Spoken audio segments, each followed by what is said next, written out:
Hello everyone, नमस्ते सभी को। इस लेक्चर में हम पढ़ने वाले हैं इंटरनेशनल लेबर ऑर्गेनाइजेशन आईएलओ। ये हमारे यूपीएससी ईपीएफओ के लिए बहुत इंपॉर्टेंट चैप्टर है एक। साथ में सिर्फ not only for UPSC EPFO, ये यूपीएससी सीएसई के लिए भी बहुत इंपॉर्टेंट है। यहाँ से काफ़ी बार सवाल पूछे गए और यूपीएससी के अलावा लगभग सारी एग्जाम्स में यहाँ से बार बार सवाल पूछे जाते रहते हैं।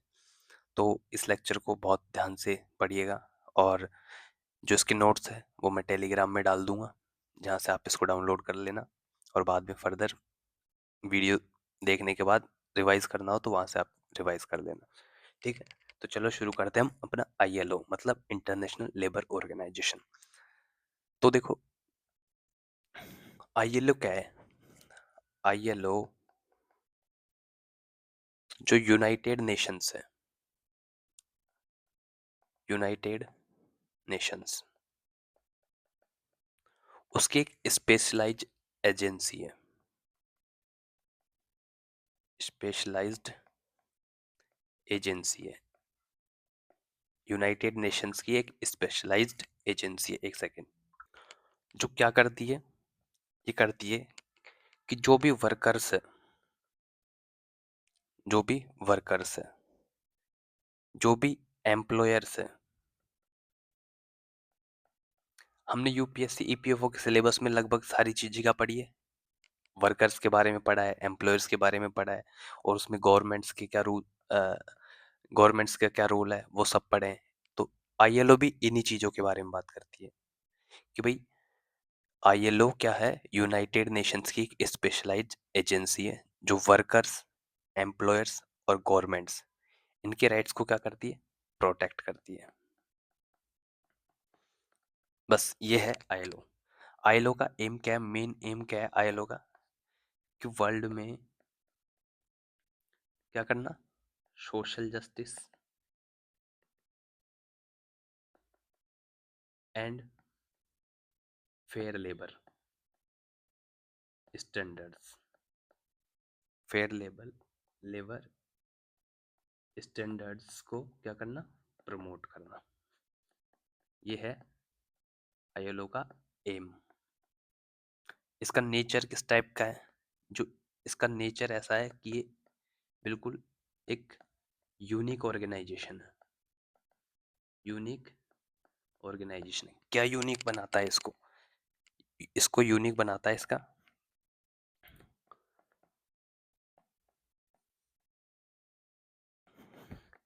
ट्राईपार्टाइट ऑर्गेनाइजेशन, मतलब जिसको हम हिंदी में कैसे त्रिपक्षीय त्रिपक्षीय ऑर्गेनाइजेशन।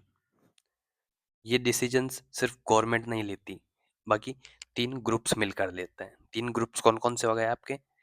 पहला, गवर्नमेंट के रिप्रेजेंटेटिव्स। दूसरा, एम्प्लॉयर्स के रिप्रेजेंटेटिव्स। और तीसरे, वर्कर्स के रिप्रेजेंटेटिव्स। ये जो ट्रिपार्टाइट मॉडल है वही दुनिया की जो मोस्ट यूनिक लेबर ऑर्गेनाइजेशन बनाती है। किसको? आईएलओ। इन्हीं त्रिपक्षीय ऑर्गेनाइजेशंस की वजह से। ठीक है, अब कुछ फैक्ट्स जानते हैं। देखो, इसका एस्टेब्लिशमेंट कब हुआ था? अब वर्ल्ड हिस्ट्री पढ़ोगे, वहाँ पे थोड़ा डिटेल्स देखने को मिलेगा। अभी हम उस चीज में नहीं घुसेंगे क्योंकि वर्ल्ड वार फर्स्ट हुआ था। कब हुआ था? 1914 से 1918 तक चला था। तो जब इसको खत्म करने की बारी आई थी तो 1919 में एक वर्साई की ट्रीटी हुई थी, वर्साई ट्रीटी। तो वहाँ पे इसका एस्टेब्लिशमेंट हुआ था उसके दौरान। तो वो वर्ल्ड हिस्ट्री का टॉपिक जब चैप्टर पढ़ेंगे कभी अलग से, जब हम यूपीएससी के लिए अपना सिलेबस शुरू करेंगे जहाँ पे वर्ल्ड हिस्ट्री भी पढ़ेंगे, तब हम उन चीज़ों को डिटेल से डिस्कस करेंगे। फिलहाल हमारा फोकस चल रहा है ईपीएफओ का एग्जाम, तो उससे जो रिलेवेंट चीज़ें वही सारी पढ़ेंगे। ठीक है, तो इसका एस्टेब्लिशमेंट हुआ था 1919 में, जैसे मैंने आपको बता दिया। ट्रीटी भी बता देता हूँ, कौन सी ट्रीटी के through? Through treaty of Versailles, जिसको हिंदी में वर्साई कहते हैं। ठीक है, और इनिशियली इनिशियली ये पार्ट था, इनिशियली पार्ट ऑफ किसका, league of Nations, league of Nations का ये पार्ट था। सिंस 1946 ये हुआ यूएन स्पेशलाइज्ड एजेंसी, और इसका हेडक्वार्टर की बात करें आईएलओ के तो वो है जेनेवा में, और जेनेवा कहाँ है, स्विट्जरलैंड में है। ठीक है, यहाँ तक आपको क्लियर है सारा, कोई डाउट नहीं है क्या, हमने क्या क्या पढ़ लिया, वापस देखो। आईएलओ क्या है, यूनाइटेड नेशंस की स्पेशलाइज्ड एजेंसी, जिसका काम क्या है, इनके प्रोटेक्ट करना राइट्स को। एम ये इसका एम हमने ये देख लिया। ठीक है, नेचर देख लिया, त्रिपक्षीय ऑर्गेनाइजेशन, ट्राइपार्टेट, ये यही चीज इसको यूनिक बनाती है। एस्टेब्लिशमेंट हुआ था 1919 में, कहा कैसे, ट्रीटी ऑफ वर्साइल्स की ट्रीटी के थ्रू, और इनिशियली लीग ऑफ नेशंस का पार्ट था, और 1946 के बाद यूएन स्पेशलाइज्ड एजेंसी हो गई। हेडक्वार्टर्स का जेनेवा स्विट्जरलैंड में। अब तक हमने ये पढ़ लिया। ठीक है, अब हुआ क्या था, जब ये बन रहा था 1919 में, तब क्या चल रहा था, इससे पहले हो गया था इंडस्ट्रियल रेवोल्यूशन। ये पार्ट है हिस्ट्री का, जहां हम हिस्ट्री में पढ़ेंगे बहुत डिटेल से सारी चीजें। उसके बाद क्या हुआ, फैक्ट्री सिस्टम ग्रो करने लग गया। अब इस टाइम पे क्या हो रहा था, बहुत बेकार कंडीशंस थी, जैसे फोर्स्ड लेबर करवाया जा रहा था, चाइल्ड लेबर चल रहा था, लोगों से 14-14, 18-18 घंटे तक काम करवाया जा रहा था, और सेफ्टी और वेलफेयर की बात करें तो ये ऑलमोस्ट क्या थी, जीरो थी।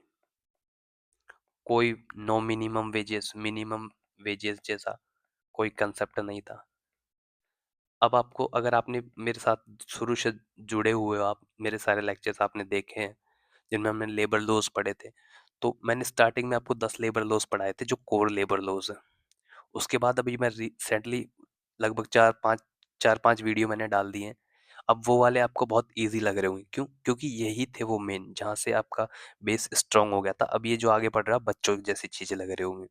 मिनिमम वेजेस मैंने पढ़ा दिया था पहले ही स्टार्टिंग में, अब आपको पता लग गया होगा कि मिनिमम वेजेस जब मैं बोल रहा हूँ तो मैं किस चीज के बारे में बात कर रहा हूँ, मेरे इंटेंशंस क्या है मिनिमम वेज बोलने के पीछे, अगर आपने स्टार्टिंग से मेरे साथ जुड़े हुए हो तो। ठीक है, तो इंडस्ट्रियल रेवोल्यूशन हुआ, उसके बाद फैक्ट्री सिस्टम शुरू हुआ, और ये सारी कंडीशंस ऐसे चल रही थी कि फोर्स्ड लेबर हो रहा था, चाइल्ड लेबर चल रहा था, लोगों से 18-18 घंटे काम कराया जा रहा था, सेफ्टी वेलफेयर के नाम पे जीरो था, जब लगभग ये सब सारी चीजें, कोई मिनिमम वेजेस नहीं था। तो यहाँ पे कुछ महान लोग आए फिर, जिनको हम वर्ल्ड लीडर्स कहते हैं। उन्होंने क्या चीज बोली, उन्होंने एक चीज बोली कि भाई जो पीस है, piece can not exist without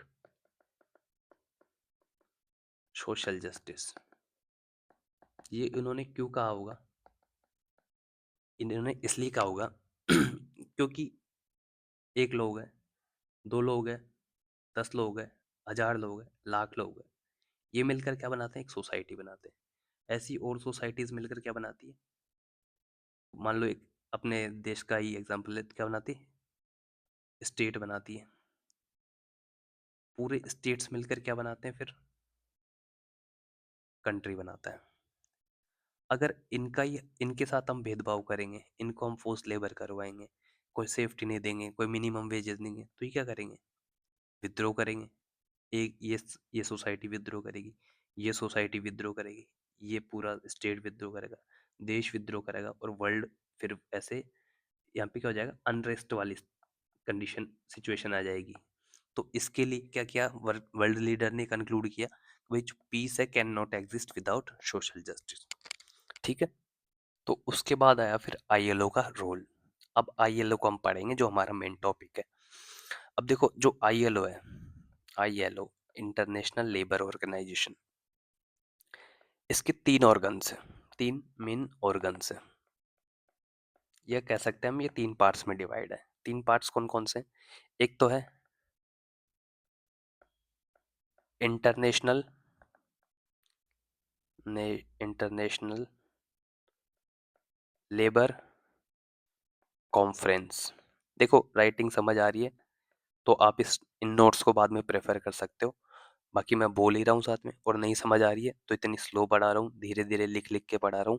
आप साथ में मेरे अपने नोटबुक में लिख सकते हो, तो वो बहुत ही अच्छा हो जाएगा। ठीक है, तो 3 ऑर्गन्स है, कौन कौन सा? पहला है इंटरनेशनल लेबर कॉन्फ्रेंस, जिसको हम आईएलसी भी कहते हैं, शॉर्ट में कह रहा हूँ, कहते तो इंटरनेशनल लेबर कॉन्फ्रेंस ही है। उसके बाद आती है इसकी गवर्निंग बॉडी, एक एक को पढ़ेंगे हम, डोंट वरी, बस अभी नाम बता रहा हूँ, गवर्निंग बॉडी। और उसके बाद तीसरी आती है इंटरनेशनल लेबर ऑफिस। ठीक है, 3 ऑर्गन है, international labour conference, governing body और इंटरनेशनल लेबर ऑफिस। अब इसको आपको याद करना है तो ट्रिक से याद कर लेना, सीजीओ। सी मतलब कॉन्फ्रेंस, जी मतलब गवर्निंग बॉडी, ओ मतलब ऑफिस। ठीक है, अब पहला देखते हैं, इंटरनेशनल लेबर कॉन्फ्रेंस। इसको कहा जाता है, इसको ये भी कहा जाता है कि वर्ल्ड का पार्लियामेंट। पार्लियामेंट किसका? Of labour. आईएलसी को ये भी कहा जाता है। मीटिंग की बात करें तो इसकी जो मीटिंग होती है इंटरनेशनल लेबर कॉन्फ्रेंस की, एवरी ईयर, हर साल होती है। इसका जो मेन रोल है वो क्या है, मतलब जो इसका वर्क भी कह सकते हैं, मेन काम क्या है इसका? इसका मेन काम क्या है?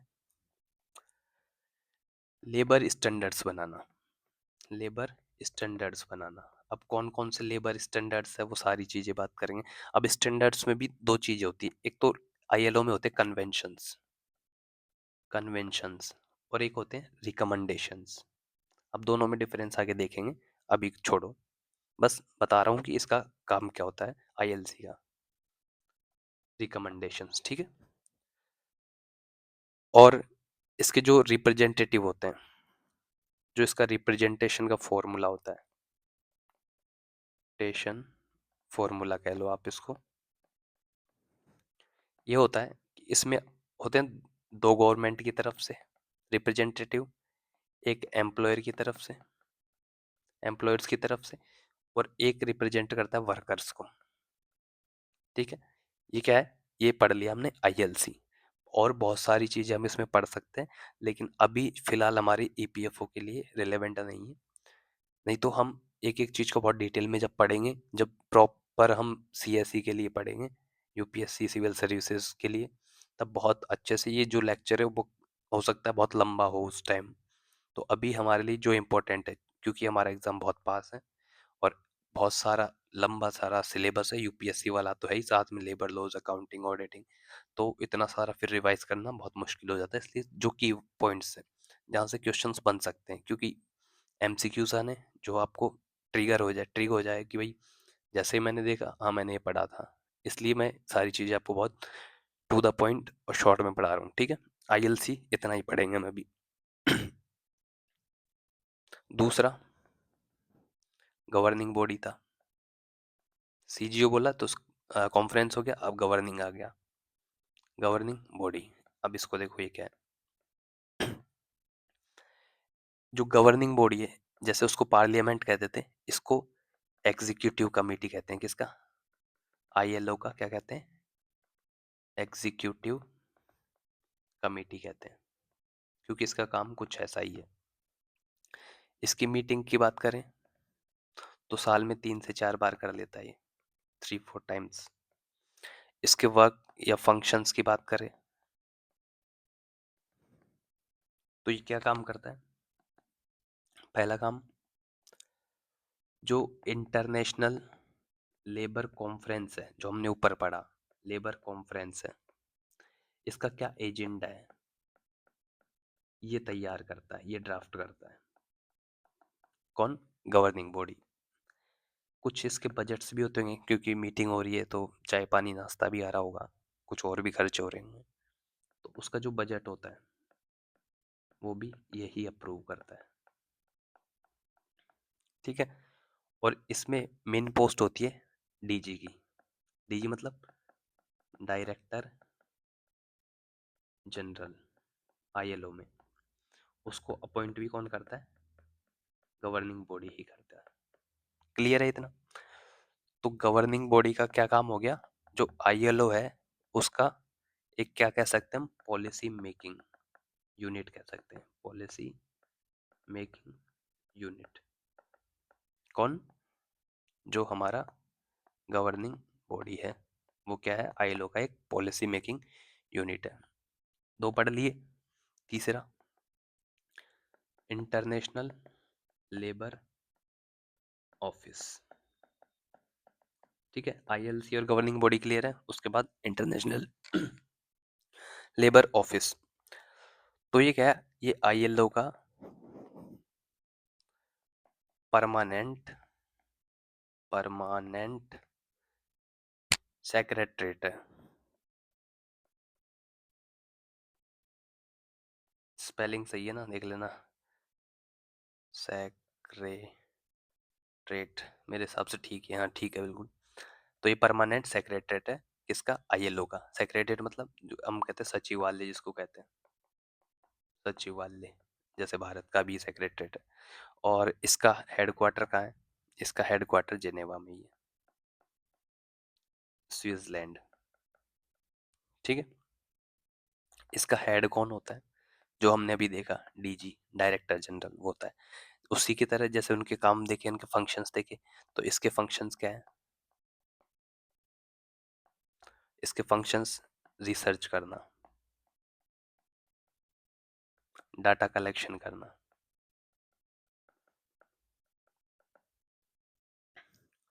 रिपोर्ट्स पब्लिश करना। कौन कौन सी करता है वो सब देखेंगे।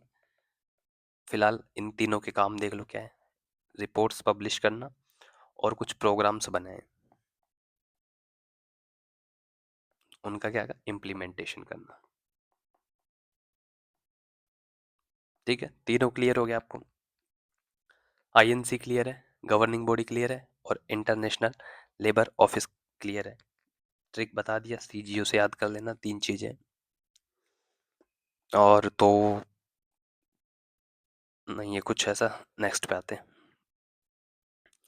अब आते हैं जो मैंने बताया आपको, कन्वेंशंस।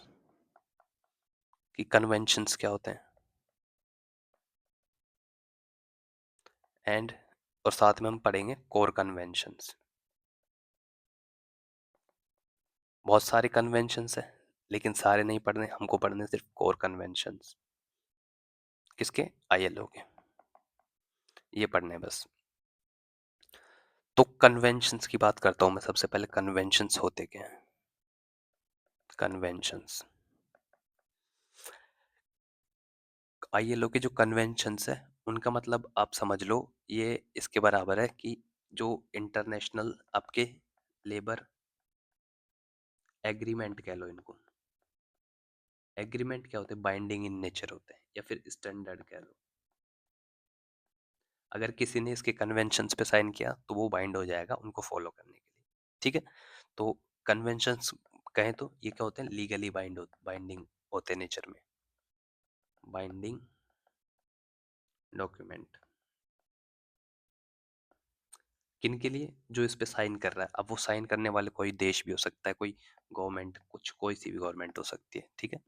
तो जब कोई कंट्री कन्वेंशन को क्या करती है? रेटिफाई कर लेती है, मतलब उसको मान लेती है, तो उसके लिए क्या है? जो कन्वेंशन है वो लीगली एनफोर्सेबल हो जाता है। लीगली एनफोर्सेबल हो जाता है। क्लियर है? मैं कह रहा हूं कि अगर कन्वेंशन कर रहा है तो, अगर एडॉप्शन हो रहा है तो वो क्या कन्वेंशन कहेंगे उसको? अगर कोई यहाँ से कुछ बढ़िया चीज उठा के ले रहा है, सॉरी, एडॉप्शन की जगह आप ये लिखो, कन्वेंशन की जगह कोई एडॉप्शन ले रहा है, तो उसका मतलब ये रेटिफिकेशन है क्या कि भाई उसको मान रहा है वो? नहीं, बिल्कुल नहीं है। एडॉप्ट कर सकता है, उसको फॉलो कर सकता है अगर, लेकिन अगर उसने कन्वेंशन पे रेटिफाई कर लिया है, फिर वो उसके लिए लीगली एनफोर्सेबल हो जाएगा। इस चीज में कंफ्यूज मत होना। जैसे रिकमेंडेशंस भी मैं आपको यही बता देता हूँ। रिकमेंडेशन और कन्वेंशंस में क्या फ़र्क होता है? रिकमेंडेशंस को एडॉप्ट किया जा सकता है, कन्वेंशंस को रेटिफाई किया जाएगा, मतलब उस पे अगर साइन कर दिया तो लीगली एनफोर्सेबल है फिर। तो मैं बात करता रिकमेंडेशंस की। रिकमेंडेशंस क्या होती है? तो रिकमेंडेशंस होती है गाइडेंस, आप इसको कह सकते हो गाइडलाइन या वॉलेंट्री इंस्ट्रक्शन कह सकते हो। वॉलेंट्री मतलब कन्वेंशन की तरह ये एक लॉ नहीं है, ये गाइडलाइन है, वॉलेंट्री इंस्ट्रक्शन है। कंट्री फॉलो करे या ना करे उसके लिए क्या है, ऑप्शनल है, लेकिन कन्वेंशन ऑप्शनल नहीं है। ठीक है, तो अब कंफ्यूज ना हो इसलिए मैं आपको दोनों ही चीज़ें बता देता हूँ। जैसे नेचर की बात करूँ मैं पहले, नेचर लिखता हूँ या मैं कन्वेंशन लिखता हूँ, कन्वेंशन, और या मैं लिखता हूँ रिकमेंडेशंस। ठीक है, लिख लेना आप या समझ जाना बाद में। नेचर क्या है, कन्वेंशन क्या है, बाइंडिंग इन नेचर, जबकि रिकमेंडेशन क्या है, नॉन बाइंडिंग। क्लियर? जो कन्वेंशन है वो बाइंडिंग इन नेचर है, recommendation non binding in nature है। अगर कोई इसको रेटिफाई कर ले तो आफ्टर रेटिफिकेशन, मतलब कोई इस पे साइन कर ले तो उसके लिए वो मानना क्या हो जाता है, कन्वेंशन है तो यहाँ लाइन खींच देता हूँ, उसके लिए ये हो जाता है फिर मैंडेटरी। लेकिन रिकमेंडेशन क्या है, उसके लिए ऑप्शनल है, वो माने तो ठीक ना माने तो ठीक। इसके पर्पस देखे दोनों के, पर्पस क्या है, इसका पर्पस है जो यूनिवर्सल लेबर लॉ बन जाता है फिर एक तरीके से वो आपका, अगर आपने इसको माना है तो। लेकिन ये क्या है, ये सिर्फ आपके लिए गाइडलाइन है कि भाई ऐसा ऐसा कर लो, ये आपकी गुड प्रैक्टिस है, आपका इससे भला होगा।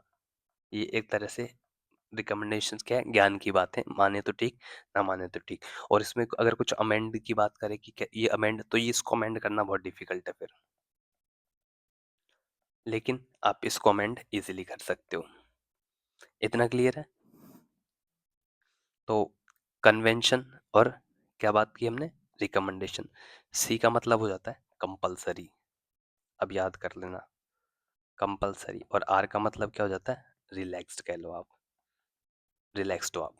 ठीक है, अब मैंने बोला था स्टार्टिंग में, हमने पॉइंट जब शुरू किया था कि भाई कोर कन्वेंशंस, तो अब इसके कोर कन्वेंशंस याद करते हैं कैसे कैसे होते हैं। और ये एग्जाम में सवाल बनता है यहीं से, कौन कोर कन्वेंशंस थे। ठीक है, तो इसको पढ़ना, और ध्यान, ना सिर्फ पढ़ना, ध्यान से पढ़ना और उनको याद करना, रटना, समझना, जो भी आप कहें वो बहुत जरूरी हो जाता है। तो कितने हैं, 8 कन्वेंशंस हैं। और इंडिया के रेफरेंस में बात करें तो इंडिया ने सिर्फ 6 को फॉलो किया है। 6 कन्वेंशंस कह रहा हूँ तो मतलब 6 पे उन्होंने साइन किया, तो 6 के लिए तो बाइंडिंग है, फिर वो 6 तो उनको फॉलो करनी है। अब देखो ऐसे करते हैं, मैं इसको 4 पार्ट्स में डिवाइड करता हूँ, 8 है तो मैं इनको 4 पार्ट्स में डिवाइड करता हूँ। पहला लिखता हूँ फोर्स्ड लेबर, फोर्स्ड लेबर, इसी का फिर मैं दोबारा फोर्स्ड लेबर लिखता हूँ। थोड़ा सा चेंज है बस, लेकिन कैटेगरी वही है। 2 गए पहले में, मैंने 2 लिख दिए, ऐसे मैं 4 बनाऊंगा जिसमें 8 लिख दूंगा। ठीक है, तो साथ में चलो इसी का लिख देता हूँ, ये है यहाँ पे कह देता हूँ मैं इसका एरिया, ये है एरिया, इस साइड देख लेना। ठीक है, एरिया, उस कन्वेंशन का मैं यहाँ नंबर लिखूंगा, और उसका क्या सब्जेक्ट है वो लिखूंगा, क्योंकि दोनों फोर्स लेबर लिख लिया तो दोनों अलग अलग है। लेकिन ठीक है, लेकिन आपको याद करने के लिए आप इसको ऐसे 4 की कैटेगरी में याद रख सकते हो कि भाई फोर्स लेबर, फोर्स लेबर। एक है C29 का, C29 बात करता है फोर्स्ड लेबर की, फोर्स्ड लेबर कन्वेंशन। लेकिन एक है C105, ये बात करता है एबोलिशन की, abolition of forced labour convention. ठीक है। ऐसे ही मैं दूसरी कैटेगरी लिखूंगा चाइल्ड लेबर की। चाइल्ड लेबर एक बार लिख दिया, अब एक दोबारा और लिख देता हूँ, चाइल्ड लेबर। जो पहला चाइल्ड लेबर है जिसमें कन्वेंशन नंबर C-138, ये बात करता है मिनिमम एज कन्वेंशन। जबकि दूसरा जो चाइल्ड लेबर जिसकी मैं बात कर रहा हूँ, ये कर रहा हूँ C-182। इनको आपको नंबर भी याद रखना है इसमें, ठीक है। तो ये बात करता है worst forms of child labour. अब इनके अंदर ज्यादा घुसना नहीं है, बस आपको ये रटने वाली चीज है, तो आपको इनको अच्छे से रटना है। क्वेश्चन आएगा सीधा C-29, ILO के कन्वेंशन नंबर C-29 का क्या सब्जेक्ट है? सब्जेक्ट है फोर्स्ड लेबर कन्वेंशन, ठीक है। आएगा C-182 कन्वेंशन नंबर का क्या सब्जेक्ट है? Worst forms of child labour. बस आपको 2-4 बार पढ़ोगे याद हो जाएगा, ठीक है। दो कैटेगरी देख ली, तीसरी कैटेगरी फ्रीडम की लूंगा मैं, फ्रीडम की लूंगा। एक बार लिख दिया, दोबारा लिखूंगा फ्रीडम। जो फ्रीडम वाला है उसमें पहला है C-87। सी का मतलब है कन्वेंशन है, ठीक है, इसलिए सी लिख रहा हूँ बार बार। तो C-87 बात करता है फ्रीडम ऑफ एसोसिएशन की, एसोसिएशन। दूसरा जो मैंने फ्रीडम लिखा, क्योंकि पहला 87 लिख दिया, दूसरा मैं लिख रहा हूँ C-98। C-98 बात करता है right to collective bargaining, right to collective bargaining, right to collective bargaining की बात करता है। तो ये भी एक तरह की फ्रीडम है और ये भी एक तरह की फ्रीडम है, अलग अलग है लेकिन याद करने के उससे मैं आपको इसको पेयर बना के याद कर रहा हूँ। जैसे पहला फोर्स लेबर, दूसरा चाइल्ड लेबर, तीसरा फ्रीडम, और जो फोर्थ है, फोर्थ बात करता हूँ मैं भेदभाव की। अब यहाँ जगह कम है लेकिन यहाँ लिख देता हूँ फोर्थ डिस्क्रिमिनेशन की, क्रिमिनेशन। एक बार लिख दिया, वापस लिख रहा हूँ यहाँ डिस्क्रिमिनेशन। 8 हो गए, ठीक है। दो फोर्स, एक दो, एक दो, 3 4 5 6 7 और ये 8। तो पहले जब मैं डिस्क्रिमिनेशन की बात करूंगा तो C-100 कन्वेंशन नंबर 100 की बात करूंगा, जो क्या कहता है इक्वल रेमुनरेशन के लिए। अब इक्वल रेमुनरेशन सुनते ही आपको इक्वल रेमुनरेशन एक्ट पूरा याद आ जाना चाहिए, अगर आपने मेरे पहले वाला लेक्चर देख लिया है तो। और मैंने जितने भी लेक्चर डाले हैं सारे इसी सीक्वेंस में डाले हैं, कि मैं आपसे ये उम्मीद कर रहा हूँ कि आप मेरे पहले लेक्चर से सारी चीजें देख रहे होंगे, मेरे साथ होंगे तुम, ठीक है। इक्वल रेमुनरेशन एक्ट आपने पढ़ा है, जिसमें हम किसकी बात करते हैं? फॉर मैन और वुमेन, मैन एंड वीमेन।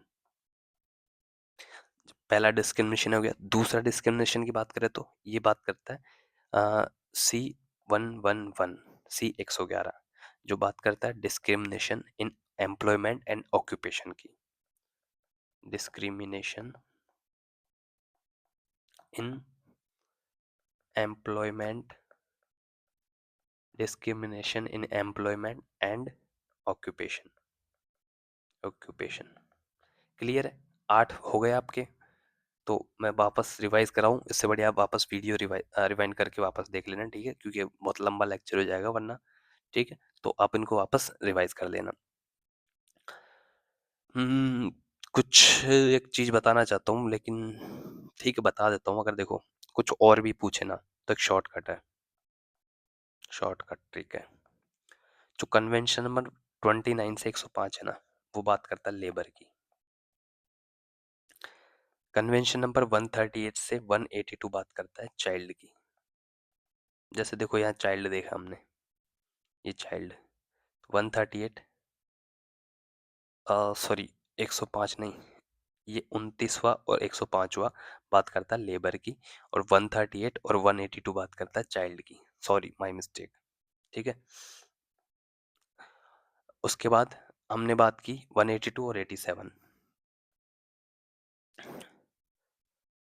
182 और नहीं 182 हो गया, 87 और 98, सॉरी 87 और 98, ये दोनों किसकी बात करते हैं? ये बात करते हैं फ्रीडम की।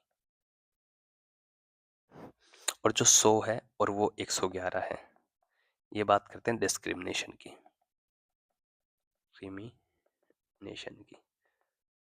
दो इसके हैं, दो इसके हैं, दो इसके हैं और दो इसके हैं, 8 हो गए। लेकिन मैंने कहा कि इंडिया ने सिर्फ कितने फॉलो किए? इंडिया ने फॉलो किए 6, दो छोड़ दिए। कौन से छोड़ दिए आप बता सकते हो? इंडिया ने कौन से छोड़ दिए? इंडिया ने छोड़ दिए, अब मैं इसको रेड से दिखा देता हूँ, जो आप बाद में देखो तो देख लेना। जो फ्रीडम वाले हैं, ये दोनों इंडिया ने छोड़ दिए। अब क्यों छोड़ दिए उसकी बात करेंगे।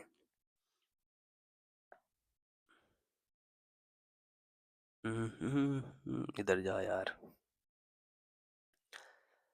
और क्वेश्चन बनेगा तो या तो 8 जो कोर कन्वेंशन है वहां से बनेगा, या फिर दो जो इंडिया ने छोड़ दिए और क्यों छोड़ दिए वो देखो। चलो अब यार, मैं आपसे उम्मीद नहीं करता कि आप इसको बाद में लिख लोगे, मैं लिख देता हूँ कन्वेंशन एरिया। और इंडिया का उस पर क्या रिस्पॉन्स रहा? इंडिया रेस्पॉन्स, ठीक है। फ्रीडम, सॉरी फोर्स्ड वाले देखे हमने, फोर्स्ड लेबर वाले दो देखे थे, तो दोनों इंडिया ने ले लिए। डिस्क्रिमिनेशन वाले बात की थी, डिस्क्रिमिनेशन इंडिया ने ले लिए। चाइल्ड वाले, चाइल्ड लेबर की बात की थी, इंडिया ने दोनों ले लिए। लेकिन जो फ्रीडम वाला है, freedom of association, association, association जो था C87, ये इंडिया ने नहीं लिया। देखो C87 ये रहा, जो की बात करता है फ्रीडम ऑफ एसोसिएशन की। और एक 98 है ना, हाँ 98 था, right to collective bargaining, C98, मतलब फ्रीडम वाले नहीं लिए। क्यों नहीं लिए? मुझे बताओ, जैसे इंडिया में कोई गवर्नमेंट सर्वेंट है,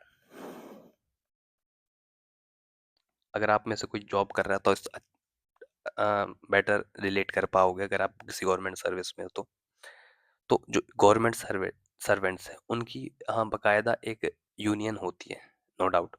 लेकिन ऐसे ओपनली उनको स्ट्राइक, कि भाई आप अकेले आदमी हो जाके स्ट्राइक कर रहे हो, या किसी और यूनियन की मेंबरशिप ले रहे हो, मेंबरशिप ले रहे हो, तो ये क्या है, इंडिया में इनकी रेस्ट्रिक्शंस है। अगर इंडिया इसको अडॉप्ट करे तो अपने रूल्स के खिलाफ जा रहा है, इसलिए इंडिया ने इन पे साइन नहीं किया, ठीक है। अगर ऐसा करता है तो जो गवर्नमेंट के, गवर्नमेंट सर्विस के जो रूल्स है उनमें क्या करना पड़ेगा? मेजर चेंजेस करना पड़ेगा, मेजर चेंजेस करना पड़ेगा। और दोनों में हम बात क्या कर रहे हैं? सॉरी कहाँ गया, कलेक्टिव बार्गेनिंग की और एसोसिएशन की। एसोसिएशन मतलब एक तरह से कलेक्टिव बार्गेनिंग ही हो गया, कि आप बार्गेनिंग कर रहे हो फिर गवर्नमेंट के साथ, गवर्नमेंट के खिलाफ कुछ बोल रहे हो, ये चीज़ है, ठीक है। तो इतना सारा आपका क्लियर हो गया होगा अब तक। वापस एक बार देख लो क्या क्या हमने अब तक पढ़ा। कन्वेंशन, ये क्या है? बाइंडिंग है। रिकमेंडेशन नॉन बाइंडिंग है। कोर कन्वेंशंस कितने? 8 है। इंडिया ने कितने ले लिए? 6 ले लिए। दो नहीं लिए, दो कौन से नहीं लिए? एक तो C87 ले लिया और एक C98 नहीं लिया, जो कि आपके फ्रीडम से रिलेटेड थे। अब बात करते हैं एक हॉल में अपन, इंडिया एंड ILO, कुछ फैक्ट्स जो सीधे एग्जाम में पूछे जाते हैं वो फैक्ट्स हम देखेंगे। जो इंडिया ने इसकी मेंबरशिप ली, मेंबरशिप जो इंडिया था इसका फाउंडिंग मेंबर रहा था। फाउंडिंग मेंबर मतलब जब भी ये कोई ऑर्गेनाइजेशन बनती है उसी टाइम जो उसका मेंबर रहता है वो होता है फाउंडिंग मेंबर। तो जब ये ऑर्गेनाइजेशन बनी उस टाइम भी इंडिया इसका मेंबर था, तो इंडिया क्या है? फाउंडिंग मेंबर, फाउंडिंग मेंबर रहा है। और इसका फाउंडेशन कब आया था? वापस भूल गए? ये याद है 1919 में बना था, वर्ल्ड वार के तुरंत बाद, 1918 के तुरंत बाद, ठीक है। और अभी की बात करें, नेचर ऑफ मेंबरशिप की बात करें, नेचर ऑफ मेंबरशिप लिख लेना अब यार। नेचर ऑफ मेंबरशिप की बात करें तो एक्टिव है, एक्टिव एंड और कौन सा परमानेंट है, परमानेंट है। परमानेंट कब बना था? तो इंडिया इसका परमानेंट मेंबर बना था 1922 में, क्योंकि इनिशियली ये 1919 में फाउंडिंग मेंबर था, लेकिन जो सबको यहाँ पे वोटिंग राइट्स नहीं थे, लेकिन 1922 में क्या बन गया, परमानेंट इसका मेंबर बन गया। चलो इतना ही हमारे लिए भी काफ़ी है, और अंदर हिस्ट्री में नहीं घुसेंगे, वो सब फिर वर्ल्ड हिस्ट्री का पार्ट हो जाता है। और हम अब पढ़ रहे हैं ILO, एक ऑर्गेनाइजेशन पढ़ रहे हैं, ठीक है। तो अब इंडिया में जो रिप्रेजेंटेशन होता है इंडिया की तरफ से, रिप्रेजेंटेशन, वो भी क्या होता है, त्रिपक्षीय होता है, ट्राई पार्टाइट होता है, ट्राई पार्टाइट होता है, जिसमें कौन कौन मैंने बात की थी, गवर्नमेंट होता है, गवर्नमेंट की तरफ से होते हैं, एम्प्लॉयर्स की तरफ से होते हैं, और वर्कर्स की तरफ से होते हैं। क्लियर है, इंडिया का रिप्रेजेंटेशन ऐसा होता है। और जो गवर्निंग बॉडी है, तीन ऑर्गन्स पड़े ILO के, तो जो उसमें जो गवर्निंग बॉडी है, उसमें जो सीट है हमारी, गवर्निंग बॉडी में जो सीट है इंडिया की, वो क्या है, एक परमानेंट सीट है, परमानेंट सीट है। तो देखा होगा आपने, एक झंडा लगा होता है, एक बढ़िया सी कुर्सी बनी होती है, हमारे यहाँ से लोग जाते हैं, चाय पानी पीते हैं, बहुत बढ़िया बातें करके आते हैं। चलो अलग बात है, बाकी सब कुछ, हमारा देश महान है, बहुत अच्छा देश है। और जो ILO का रीजनल ऑफिस है, अब देखो रीजनल ऑफिसेस भी होते हैं इसके, regional office for India, India में जो रीजनल ऑफिस है वो कहाँ है, वो है न्यू दिल्ली में, जहाँ अभी ब्लास्ट हुआ था, ठीक है। तो इंडिया की तरफ से हमको क्या क्या चीज़ें याद रखनी है, 1919 याद रखना है, फाउंडिंग मेंबर 1922 परमानेंट मेंबर, और try partite representation new Delhi, new Delhi, ये चीज़ें याद रखनी है, गवर्निंग बॉडी में परमानेंट सीट, ठीक है।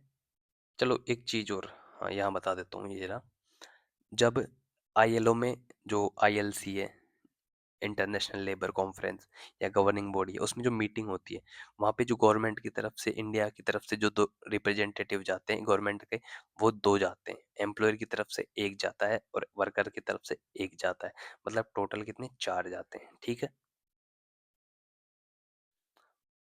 तो ये 4 जाते हैं, लेकिन इसके अलावा अगर वो चाहे तो एडवाइजर्स भी लेके जा सकते हैं, ठीक है, एडवाइजर्स भी लेके जा सकते हैं। यहाँ जगह नहीं थी, आप अपने नोट्स में उसको ऐड कर लेना, और ना कर पाओ तो यहाँ से फिर उसको, इस चीज़ को, पॉइंट को याद रखना आप, कि एडवाइजर्स भी लेके जा सकते हैं। अब आओ, जो इंडिया है उसको ILO का कहाँ सपोर्ट मिला है,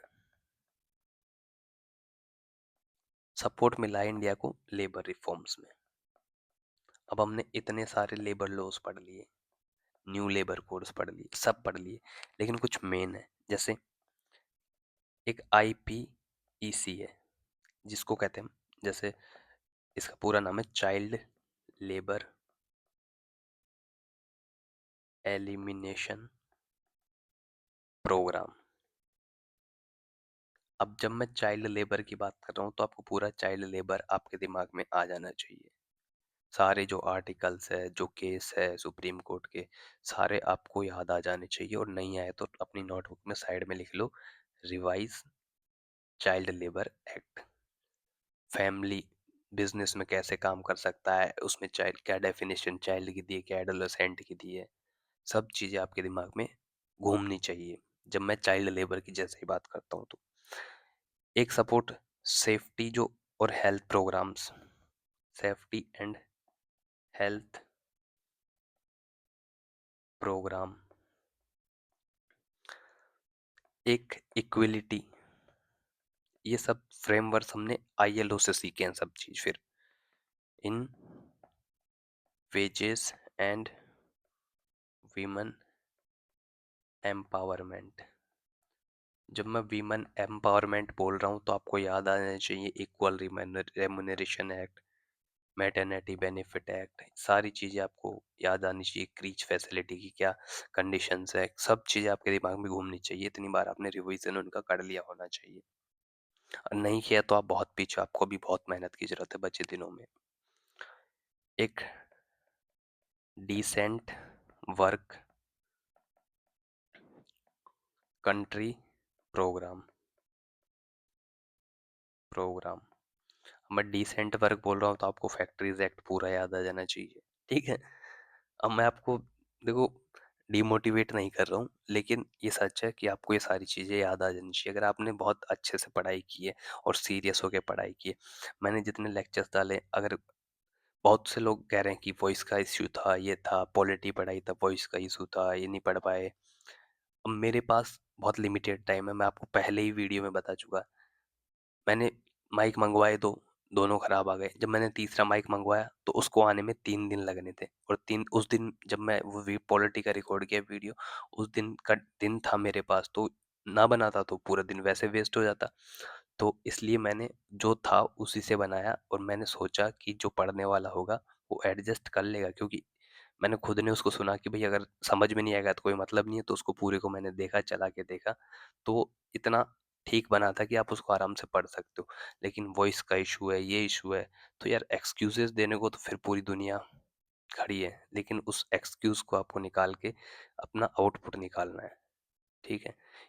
तो या तो मैं उस दिन ना बनाता तो वो पूरा दिन चला जाता, और शायद पॉलिटी का फिर आ भी नहीं पाता, क्योंकि जैसे ही मुझे टाइम मिलता है, मुझे एक दिन अभी सैटरडे का टाइम मिला तो मैंने इकोनॉमिक्स का पूरा लेक्चर रिकॉर्ड करके आपको प्रोवाइड करा दिया। अभी मिलेगा तो कह रहे हैं हिस्ट्री का करा दो, हिस्ट्री का करा दो। अरे यार मेरे पास टाइम होगा तो मैं करा दूंगा, और मुझे पता है कब करवाना है। अब अभी आपका एग्जाम 30 नवंबर को शेड्यूल है, ये फिक्स नहीं है। उस चीज़ पे हम बात नहीं करेंगे, मैं नहीं कह रहा कि पोस्टपोन हो रही वाली है, पोस्टपोन नहीं होगी, ठीक है। लेकिन पोस्टपोन हो भी जाए तो अलग बात है, लेकिन हम उस चीज़ पे कोई बात नहीं करेंगे। लेकिन आपको अपनी जो तैयारी हो 30 नवंबर के हिसाब से ही रखनी है, अगर यूपीएससी यूपीएससी ईपीएफओ की आप तैयारी कर रहे हो तो। पोस्टपोन ना होना ये सब बात की बात है, लेकिन मुझे जैसे ही टाइम मिलेगा मैं हिस्ट्री का आपको करा दूंगा। ठीक है। तो ये कुछ तोहफे हैं आईएलओ की तरफ से, सपोर्ट मिला है हमको labour laws, sorry labour reforms में इंडिया को। और साथ में जो हमारे 29 से ज़्यादा जो लेबर लॉज थे, उनको हमने मर्ज कर दिया 4 में, जो जिसको हम कहते हैं लेबर कोड्स। लेबर कोड्स, ये जो लेबर कोड्स है, ये भी जो आईएलओ के कन्वेंशंस है, आईएलओ की जो स्टैंडर्ड्स है, उनके क्या है, बहुत क्लोज है। ठीक है।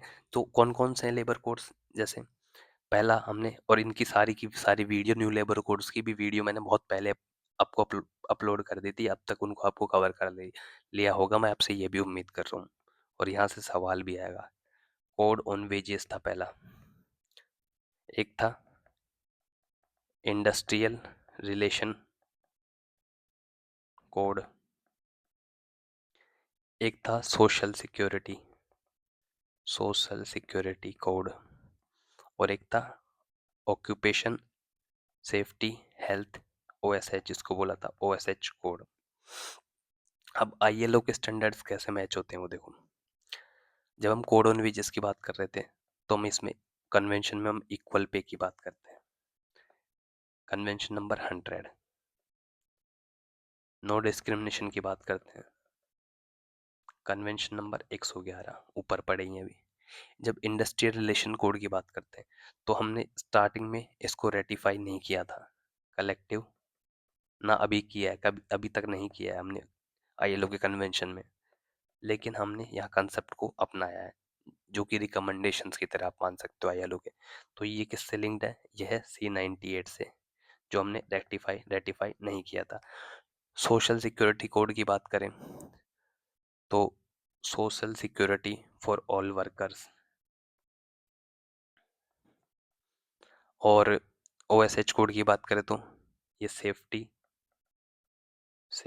And health health. इसमें काफ़ी सारे आईएलओ के कन्वेंशंस हैं, बहुत सारे। ठीक है। तो ऐसे इसके इक्वल है, इनके हमने बहुत क्लोज किया है सबको, आईएलओ के कन्वेंशंस के खुद के इनको कोड को चेंज, लेबर लॉज को मर्ज करके। ठीक है। तो बेसिकली क्या किया हमने, आईएलओ के जो प्रिंसिपल्स है, प्रिंसिपल्स, उनको क्या कर रहे हैं, हम प्रमोट कर रहे हैं बाय यूजिंग दीज कोड्स। लेकिन जो C87 है, फिर से बोल दूं कि C98 है, कहीं कंफ्यूज होके अगर सवाल आ जाए और आप लगा कह दो, तो इसके जो प्योर प्रोविजंस थे, प्रोविजंस जो हम फ्रीडम की बात कर रहे थे जिनमें, इनको हमने प्योर प्रोविजंस को एडॉप्ट नहीं किया है। बहुत हद तक हमने इन चीज़ों में रियायत दी है, लेकिन एडॉप्ट हमने इनको नहीं किया है, क्योंकि ये क्या आते हैं, इसमें आते हैं स्ट्राइक, यूनियन फ्रीडम, इनमें क्या है, रेस्ट्रिक्शंस हमारे यहाँ अभी तक, पूरी तरह नहीं लेकिन रेस्ट्रिक्शंस है। ठीक है, तो हमने जो प्योर प्रोविजंस थे आईएलओ के सी 87 और 98 के, उनको एडॉप्ट नहीं किया है। ठीक है, तो अब बात करते हैं कि जो आईएलओ है वो इंडिया के लिए क्यों इम्पोर्टेंट है। अब देखो, आप इसको सिर्फ यूपीएससी ईपीएफओ में नहीं, आपके सीएसई में, यहाँ तक कि मेंस में भी अगर आप इन चीज़ों को यूज़ करते हो, C87 98, तो आपके आंसर्स में स्टार लगा देंगे, क्योंकि बहुत कम लोगों को ये चीज़ें पता होती है जो आप ये पढ़ रहे हो। तो आप जो भी चीज़ें यहाँ ईपीएफओ में पढ़ रहे हो, तो आप उनको ये नहीं कि आप अगर मान लो अनफॉर्चुनेटली आपका सिलेक्शन नहीं होता तो ये सब बेकार हो जाएगा, नहीं हो जाएगा। जब आप प्रीलिम्स क्वालिफाई करके मेंस में जाओगे और इन चीज़ों का वहाँ यूज़ करोगे ना, बहुत अलग से आपका इफेक्ट उसको आंसर चेक करने वाले को दिखेगा कि भाई इस बंदे ने, इस बंदी ने, इस भाई ने, इस बहन ने बहुत डीपली स्टडी की है ऐसी चीज़ों की, जो सुबह से वो जितनी कॉपी चेक करेगा, मान लो आपकी 100 नंबर की कॉपी चेक कर, तो 99 में वो चीज़ें नहीं होगी जिन्होंने यूपीएफओ की तैयारी नहीं की होगी। उनको नहीं पता होगा मैटरनिटी बेनिफिट के क्या रूल्स है, क्या नहीं है, क्रीच फैसिलिटी क्या है। उनको यहाँ पता होगा कि भाई यहाँ 12 वीक्स की या 26 वीक्स की उनको लीव मिल जाती है, लेकिन ये नहीं पता होगा क्रीच फैसिलिटी के भी रूल्स है। अगर आप अपनी चीज़ों को, इन चीज़ों को वहाँ मेंस में भी अगर एक्सप्लेन करके आते हो, उनको नहीं पता होगा कि C87 C98 वो नहीं पढ़ेंगे, वो सिर्फ आईएलओ का ऑर्गेनाइजेशन पढ़ेंगे। 3 बॉडी होती है, इसका ये काम है, इसका ये काम है। इंडिया ने उसके 8 कोर्स है, लेकिन उन ये कोर्स वाले ये नंबर्स उनको याद नहीं रहेंगे, लेकिन आपको रहेंगे, और आप उसको डालोगे, भाई हाँ यही ढूंढ रहा था मैं सुबह से कॉपी चेक करते करते। तो ऐसा नहीं है कि चीज़ें वेस्ट होगी, आप पढ़ लोगे तो और सिलेक्शन नहीं होता है अनफॉर्चुनेटली, तो ये बेकार जाएगी। बेकार नहीं जाएगी, आपके कहीं ना कहीं ये चीज़ें काम आएगी। ठीक है, तो हम टॉपिक पे आते हैं, आईएलओ को इंडिया, जो आईएलओ का है वो इंडिया के लिए इम्पोर्टेंट क्यों है। क्योंकि जो हमारे लेबर रिफॉर्म्स हुए उसमें हमको गाइडेंस मिला है आईएलओ से, इसलिए इम्पोर्टेंट है। क्योंकि जो हमारे सोशल सिक्योरिटी है, या वेज है, या इक्वलिटी है, इसके बेंचमार्क सेट किए हैं आईएलओ ने। नहीं तो हमको पता नहीं कहाँ कहाँ ढूंढने पड़ते, लेकिन रेडीमेड ही मिल गए कि ऐसा कर लेते हैं, गाइडलाइंस हो गई एक तरीके से। जो हमारी इंटरनेशनल लेबर की इमेज है कि भाई इंडिया में पता नहीं लोग कैसे काम करते होंगे, तो उसको क्या किया, इम्प्रूव करता है ये, कि भाई देखो इंडिया में ये चीज़ें हैं, वो दूसरे देशों को बताएंगे, देखो इंडिया में मेटर्निटी बेनिफिट एक्ट है, यहाँ पे ग्रेचुइटी एक्ट है। तो इससे क्या है, हमारी एक इंटरनेशनल लेवल पे हमारी इमेज इम्प्रूव होती है। साथ में एमएनसीज, जो मल्टीनेशनल कंपनीज है, जैसे बाहर की जो कंपनी है, इंडिया की कंपनी है जो बाहर जा रही है, उन सब में चीज़ें अप्लाई हो रही हैं। तो ये क्या है, उन चीज़ों को भी कॉम्प्ले उनके जो लेबर कंप्लाइंस है उनको भी इंश्योर करता है, जो लेबर कंप्लाइंस है उनको भी इंश्योर करता है। तो इस तरीके से जो आईएलओ है हमारे इंडिया के लिए बहुत इंपॉर्टेंट है। ठीक है, अब देखो, अब आते हैं हम, आईएलओ क्या करता है। आईएलओ एवरी ईयर क्या करता है, एवरी ईयर जो लेबर कंडीशंस है, लेबर कंडीशंस, उन पे क्या रिपोर्ट्स पब्लिश करता है, रिपोर्ट्स पब्लिश करता है। बहुत सारी करता है, लेकिन हमको 6 याद रखनी है, जिनको सीधा सीधा सवाल पूछेगा, कि जैसे मैं पहला ही बता दूँ आपको, पहले नाम देख लेते हैं, फिर उसके क्या क्या, जो किस चीज़ पे फोकस करता है वो देखेंगे।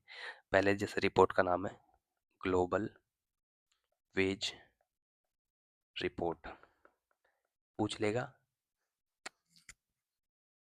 कि ग्लोबल वेज रिपोर्ट कौन पब्लिश करता है, ऑप्शन दे देगा, डब्ल्यूटीओ करता है, आईएलओ करता है, यूएनडीपी करता है, यूनिसेफ करता है, ऐसे दे देगा, और उसका आंसर रहेगा आईएलओ।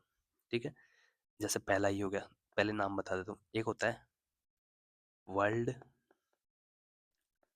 एम्प्लॉयमेंट, चाहे जिनको तो आपको रट ही लेना है बिल्कुल, एंड सोशल आउटलुक। पहले नाम देख लो फटाफट। तीसरी है global employment. Global employment, global employment trends, trends for youth. तो इसका तो नाम होता है वर्ल्ड एम्प्लॉयमेंट सोशल आउटलुक, ये भी कह देते हैं इसको। और जो global employment trends for youth है, इसको हम गेट यूथ कह देते हैं। ठीक है, तीन हो गई। Fourth, international, international labour migration report, migration report. पांचवी देखो, चाइल्ड से related, child labour global estimates report. Report पांच। और लास्ट एक ये देख लो, बाकी और भी है लेकिन आपको ये 6 याद करनी है। सेफ्टी, सेफ्टी एंड, मुझे पता है एंड ऐसे बनता है लेकिन जल्दी बनाने के चक्कर में मैं ऐसे करके बना देता हूँ। And health at work report. Okay, ये 6 है। अब मैं इन 6 के आपको फोकस एरिया बता देता हूँ। तो पहले से स्टार्ट करता हूँ। तो ये तो मैंने आपको क्या बता दिए, रिपोर्ट के नेम बता दिए। लिख देता हूँ वरना कहोगे कि क्या है बाद में जब नोट्स आप देखोगे। ये है रिपोर्ट नेम, ठीक है भैया। और ये है फोकस एरिया, क्या किस चीज़ पे फोकस करता है। देखो इसमें एक बढ़िया फीचर है, यूँ करके रखूँगा मैं, ये देखो रेक्टेंगल बन गया बिल्कुल बढ़िया वाला फोकस एरिया। तो पहले ये जो ग्लोबल वेज रिपोर्ट है वो करता है कि भाई दुनिया भर में, दुनिया भर में जो ग्लोबली जो वेजेस है या जो पे गैप है, इस पे फोकस करता है। ठीक है, दूसरी है world employment and social outlook. ये बात करता है एम्प्लॉयमेंट ट्रेंड्स की, एम्प्लॉयमेंट कैसे ट्रेंड्स चल रहे हैं उसकी। थर्ड है जो गेट यूथ है, ये यूथ की बात करता है, नाम से ही पता लग रहा है यूथ एम्प्लॉयमेंट की, एम्प्लॉयमेंट या फिर अनएम्प्लॉयमेंट,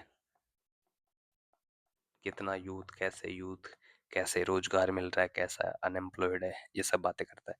इंटरनेशनल लेबर माइग्रेशन है तो ऑब्वियसली माइग्रेंट वर्कर्स की बात करता है, माइग्रेंट वर्कर्स की बात करता है। चाइल्ड वाला है तो इस चाइल्ड की लेबर की बात करेगा। ये रिपोर्ट्स होती है, ठीक है, तो अब इसके डाटा तो आप याद नहीं कर पाओगे, इतना सारा है लेकिन, और मुझे लगता भी नहीं कि डाटा से क्वेश्चन आएगा। Safety and health at work report, ये बात करता है work place, place safety and health की बात कर रहा तो ऑक्यूपेशनल, ऑक्यूपेशनल हजार्ड, हजार्ड्स की। ठीक है, तो ये आपको 6 याद करनी है। 6 याद नहीं हो रही है तो कोई बात नहीं, मैं एक ट्रिक बताता हूँ कैसे याद करनी है। आपको सीक्वेंस से याद है तो सीक्वेंस से याद नहीं करनी, देखो ऐसे याद करते हैं कि कोई बच्चा था तो वो बड़ा हुआ, क्या बन गया, यूथ बन गया। यूथ बन गया तो अब उसको लाइफ में सेफ्टी चाहिए थी, सिक्योरिटी चाहिए थी, क्या चाहिए थी, सेफ्टी चाहिए थी। कोई बच्चा था जो बड़ा हो गया, अब उसको चाहिए सेफ्टी, मतलब आप कह सकते हो फाइनेंशियल सेफ्टी चाहिए थी। तो उसने आसपास काम ढूंढा लेकिन नहीं मिला उसको, तो देखा कि यार कनाडा चलते हैं, वहाँ जॉब मिलेगी, अमेरिका चलते हैं H1B वीजा बनवा के। ठीक है, वो कौन सा वीजा लगवाया जो 80 लाख रुपए देना है, ट्रम्प ने लगाया वो। बच्चा था बड़ा हो गया, अब उसको फाइनेंशियल सेफ्टी चाहिए, तो वो दूसरी जगह चला जाता है, मतलब माइग्रेशन कर देता है। जब उसने माइग्रेशन कर लिया, 4 हो गई, तो उसको नौकरी मिल गई, और क्या। उसको मिल गया एम्प्लॉयमेंट, एम्प्लॉयमेंट मिल गया तो क्या मिल गया, वेजेस मिल गया। छह ही तो है, 1 2 3 4 5 6।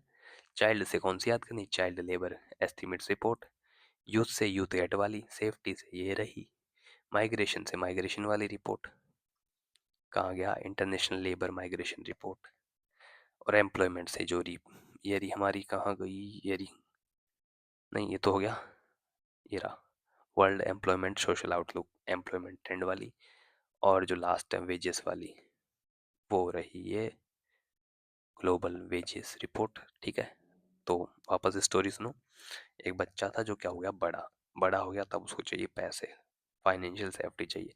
आसपास काम नहीं घुमा, अमेरिका चला गया, माइग्रेशन हो गया, अमेरिका गया, बड़े जॉब मिल गई और उसको भाई वेज मिल गए। तो ये 6 रिपोर्ट है जो याद हो गई।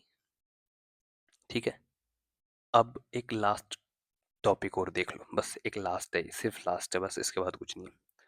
ये है डिसेंट वर्क का, डिसेंट वर्क एजेंडा। एक आईएलओ का एक एजेंडा है, क्या है, डिसेंट वर्क एजेंडा। और ये एक थ्योरी कह लो आप, कि आईएलओ की एक थ्योरी है डिसेंट वर्क एजेंडा। ये क्या बात करता है, ये हम डिसेंट वर्क किसको कहेंगे, डिसेंट वर्क ऐसी वर्क, ऐसी जॉब, कोई भी ऐसी जॉब जहाँ कोई वर्कर काम कर रहा है, जॉब है तो वर्कर काम करेगा ही, तो लेकिन वर्कर है उसको क्या राइट्स होने चाहिए उसके वहाँ। गोला बनाता हूँ देखो, बन गया, राइट्स होने चाहिए, प्लस सेफ्टी होनी चाहिए उसकी वहाँ, सेफ्टी होनी चाहिए, राइट्स होने चाहिए, सेफ्टी होनी चाहिए, प्लस इससे काम तो चलेगा नहीं, उसकी इनकम भी होनी चाहिए। राइट्स होने चाहिए, सेफ्टी होनी चाहिए और इनकम होनी चाहिए। इनकम भी हो गई, लेकिन अब उसके पास रेस्पेक्ट भी होनी चाहिए। जब उसके पास जॉब के में किसी वर्कर के पास राइट्स होंगे, सेफ्टी होगी, इनकम होगी, रेस्पेक्ट होगी, उसको कहेंगे हम डिसेंट वर्क। समझा, अरे डिसेंट वर्क, ठीक है, डिसेंट वर्क। तो आईएलओ के एजेंडा है जो, आईएलओ का जो क्या है एजेंडा है, उसके क्या है 4 पिलर्स हैं, बस ये याद रख लेना, और कुछ नहीं, फिर खत्म हो जाएगा और कुछ नहीं पढ़ेंगे, अपना आईएलओ खत्म। 4 पिलर है, यहाँ लिखता हूँ पिलर, उसका क्या मीनिंग है। ठीक है, तो पहला एम्प्लॉयमेंट, 4 चीजें तो बोली यार, राइट, सेफ्टी, इनकम, रेस्पेक्ट, यही है बस, और क्या है, अब कुछ एक्स्ट्रा नहीं पढ़ा रहा। एम्प्लॉयमेंट, दूसरा काम मिल गया, राइट्स मिलने हैं, राइट्स मिल गया, सेफ्टी मिल रही है, मतलब सोशल प्रोटेक्शन, सोशल प्रोटेक्शन मिलना है उसको, प्रोटेक्शन भी मिल गया, तो सोशल, डायलॉग याद कर लो। ये 4 पिलर है। जो पहला पिलर है एम्प्लॉयमेंट, वो बात करता है प्रोडक्टिव जॉब्स, प्रोडक्टिव जॉब्स, ऐसी जॉब उसको कम से कम मिनिमम वेजेस तो मिले ही, उससे ज़्यादा मिल रहा तो बढ़िया बात है, लेकिन कम से कम मिनिमम वेजेस तो मिले ही, तो उस तब कहेंगे हम उसको productive jobs for all. Rights की बात करें तो जो लेबर्स के फंडामेंटल लेबर राइट्स है, फंडामेंटल लेबर राइट्स। अब आपने चूंकि इतने सारे लेबर लॉज पढ़ रखे हैं, तो आपको ये नहीं, मुझे नहीं बताना पड़ रहा कि फंडामेंटल राइट्स कैसे होते हैं भाई। फैक्ट्रीज एक्ट में हमने ये पढ़ा था, मिनिमम वेज में पढ़ा था, ग्रेजुटी में पढ़ा था, ईपीएफ में ये पढ़ा था, ईएसआई में ये पढ़ा था, बॉन्डेड लेबर में ये पढ़ा था, कॉन्ट्रैक्ट लेबर में ये पढ़ा था, इतने सारे पढ़ लिए, यही तो है फंडामेंटल राइट्स। इसलिए तो वो पहले मैंने पढ़ा है भाई, नहीं तो पहले आईएलओ से शुरू करता तो कहाँ समझ आता इतनी सारी चीजें। सोशल प्रोटेक्शन की बात करें तो वही सेफ्टी नेट, क्या सेफ्टी नेट, आपका पीएफ कट रहा है, पीएफ मिल रहा है आपको, इंश्योरेंस मिल रहा है आपको, ग्रेजुइटी या फिर पेंशन मिल रही है आपको, मैटरनिटी मिल रही है आपको, यही तो है सोशल प्रोटेक्शन, यही तो सब हमने अब तक पढ़ा है। सोशल डायलॉग, क्या है कि भाई मेरी जो गवर्नमेंट है, जहाँ मैं काम कर रहा हूँ, जिस देश में काम कर रहा हूँ उसकी गवर्नमेंट है, जिस मालिक के नीचे मैं काम कर रहा हूँ मैं एम्प्लॉयर है, और जो मैं वर्कर हूँ, हमारा क्या हो, कोऑपरेशन हो, हम सब मिलजुल कर काम करें और बेहतर जीवन जिए। तो ये ही है 4 पिलर आईएलओ के एजेंडा के डिसेंट वर्क के। ठीक है, तो आपको याद करना है, तो डिसेंट वर्क क्या है, जॉब, राइट्स, सिक्योरिटी और ये social dialogue, that is all about decent work. अब एक फैक्ट, बस खत्म हो गया, वैसे कुछ नहीं है भाई इसमें। अब आईएलओ देखो कितना बढ़िया सारा काम किया इसने। तो इसके लिए 1969 में आईएलओ को मिला क्या, Nobel peace prize. Nobel peace prize क्यों, क्यों मिला, इसलिए मिला क्योंकि जो आईएलओ है इसने क्या किया, पीस के थ्रू, पीस के थ्रू प्रमोट किया। क्या प्रमोट किया, one and only social justice, ये प्रमोट किया, इसलिए इसको क्या मिला, नोबेल पीस 1969 में। तो फिर से एक डब्बा बनाऊंगा, नहीं बना, बनाऊंगा, बना दो यार, रुको, बन गया। ठीक है, 1969 में आईएलओ को नोबेल प्राइज मिला। और क्यों मिला, क्योंकि इसने पीस के थ्रू किसको प्रमोट किया, सोशल जस्टिस को प्रमोट किया। चलो, यहाँ पे होता है हमारा आईएलओ का पूरा खत्म। अब रिवाइज तो काफ़ी बड़ा हो जाएगा, ठीक है। अब सारी चीज़ें बहुत अच्छे से आपको समझ आ गई होगी, और यहाँ पे ख़त्म। और देखो साथ में सारे के सारे मैं बता दूँ, ऐसे नोट्स बने, ये नोट्स है, बहुत बढ़िया राइटिंग लिखी है इस बार। सारे जो नोट्स हैं ये कितने पेज हो गए, 20 पेज हो गए। तो ये आपको मिलेंगे कहाँ, टेलीग्राम में, टेलीग्राम में मिलेंगे। Telegram handle IAS world official UPSC, without space है सारा, और साथ में डिस्क्रिप्शन में भी डाल दूंगा, साथ में, ठीक है, डिस्क्रिप्शन में डाल दूंगा। Thank you so much and जय हिंद, जय हिंद।